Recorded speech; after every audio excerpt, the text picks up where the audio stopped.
Chapter 7. Then the Lord said to Noah, "Come into the ark, you and all your household, because I have seen that you are righteous before me in this generation. You shall take with you 7 each of every clean animal, a male and his female, 2 each of animals that are unclean, a male and his female, also 7 each of birds of the air, male and female, to keep the species alive on the face of the earth.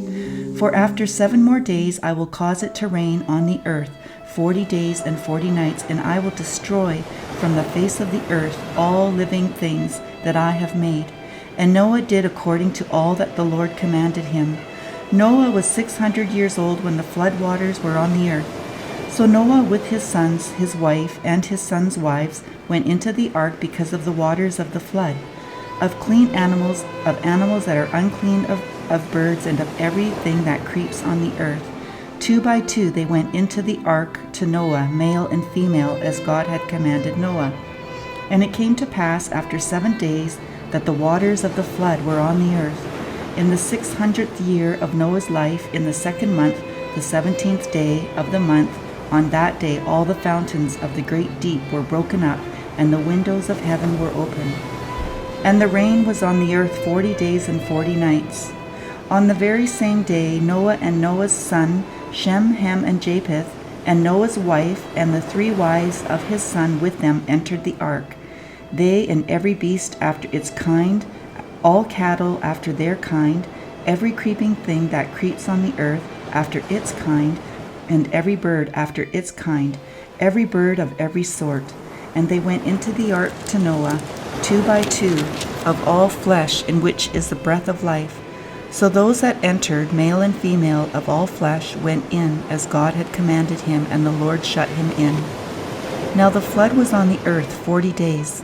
The waters increased and lifted up the ark, and it rose high above the earth. The waters prevailed and greatly increased on the earth, and the ark moved about on the surface of the waters. And the waters prevailed exceedingly on the earth, and all the high hills under the whole heaven were covered. The waters prevailed 15 cubits upward, and the mountains were covered, and all the flesh died that moved on the earth, birds and cattle and beasts, and every creeping thing that creeps on the earth, and every man, all in whose nostrils was the breath of the Spirit of life. All that was on the dry land died. So he destroyed all living things which were on the face of the ground, both man and cattle, creeping thing, and bird of the air. They were destroyed from the earth. Only Noah and those who were with him in the ark remained alive, and the waters prevailed on the earth 150 days. Chapter 8. Then God remembered Noah and every living thing and all the animals that were with him in the ark. And God made a wind to pass over the earth, and the waters subsided. The fountain of the deep and the windows of heaven were also stopped, and the rain from heaven was restrained. And the waters receded continually from the earth. At the end of the 150 days the waters decreased. Then the ark rested in the 7th month, the 17th day of the month, of the mountains of Ararat. And the waters decreased continually until the 10th month. In the 10th month, on the 1st day of the month, the tops of the mountains were seen. So it came to pass at the end of 40 days that Noah opened the window of the ark which he had made. Then he sent out a raven which kept going to and fro until the waters had dried up from the earth. He also sent out from himself a dove to see if the waters had receded from the face of the ground. But the dove found no resting place for the sole of her foot, and she returned into the ark to him, for the waters were on the face of the whole earth. So he put out his hand and took her and drew her into the ark to himself. And he waited yet another 7 days, and again he sent the dove out from the ark. Then the dove came to him in the evening, and behold, a freshly plucked olive leaf was in her mouth, and Noah knew that the waters had receded from the earth. So he waited yet another 7 days, and sent out the dove, which did not return again to him any more. And it came to pass in the 601st year, in the 1st month, the 1st day of the month, that the waters were dried up from the earth, and Noah removed the covering of the ark, and looked, and indeed the surface of the ground was dry. And in the 2nd month, on the 20th 7th day of the month the earth was dried. Then God spoke to Noah, saying, Go out of the ark, you and your wife and your sons' wives with you. Bring out with you every living thing of all flesh that is with you, birds and cattle and every creeping thing that creeps on the earth, so that they may abound on the earth and be fruitful and multiply on the earth. So Noah went out, and his sons and his wife, and his sons' wives with him. Every animal, every creeping thing, every bird, and whatever creeps on the earth, according to their families, went out of the ark. Then Noah built an altar to the Lord, and took of every clean animal and of every clean bird, and offered burnt offerings on the altar. And the Lord smelled a soothing aroma. Then the Lord said in his heart, I will never again curse the ground for man's sake, although the imagination of man's heart is evil from his youth, nor will I again destroy every living thing as I have done. While the earth remains, seed time and harvest, cold and heat, winter and summer, and day and night shall not cease. Chapter 9. So God blessed Noah and his sons and said to them, Be fruitful and multiply and fill the earth, and the fear of you and the dread of you shall be on every beast of the earth, on every bird of the air, on all that moves on the earth, and on all the fish of the sea. So they are given into your hand. Every moving thing that lives shall be food for you. I have given you all things, even as the green herbs. But you shall not eat flesh with its life, that is, its blood. Surely for your lifeblood I will demand a reckoning.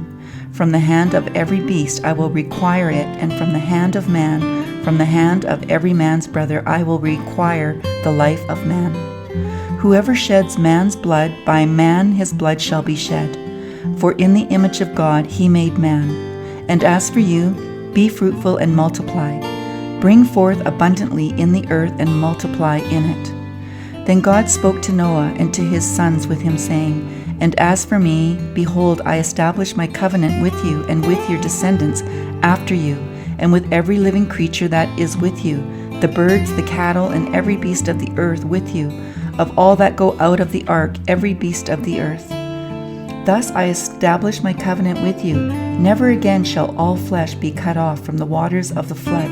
Never again shall there be a flood to destroy the earth. And God said, This is the sign of the covenant which I make between me and you, and every living creature that is with you, for perpetual generations. I set my rainbow in the cloud, and it shall be the sign of the covenant between me and the earth. It shall be, when I bring a cloud over the earth, that the rainbow shall be seen in the cloud. And I will remember my covenant which is between me and you and every living creature of all flesh. The waters shall never again become a flood to destroy all flesh. The rainbow shall be in the cloud, and I look on it to remember the everlasting covenant between God and every living creature of all flesh that is on the earth. And God said to Noah, This is the sign of the covenant which I have established between me and all flesh that is on the earth. Now the sons of Noah who went out of the ark were Shem, Ham, and Japheth. And Ham was the father of Canaan. These three were the sons of Noah, and from these the whole earth was populated. And Noah began to be a farmer, and he planted a vineyard. Then he drank of the wine and was drunk, and became uncovered in his tent. And Ham, the father of Canaan, saw the nakedness of his father, and told his two brothers outside. But Shem and Japheth took a garment, laid it on both their shoulders, and went backward and covered the nakedness of their father. Their faces were turned away, and they did not see their father's nakedness. So Noah awoke from his wine and knew what his younger son had done to him. Then he said, Cursed be Canaan, a servant of servants, he shall be to his brethren. And he said, Blessed be the Lord, the God of Shem, and may Canaan be his servant. May God enlarge Japheth, and may he dwell in the tents of Shem, and may Canaan be his servant. And Noah lived after the flood 350 years. So all the days of Noah were 950 years, and he died.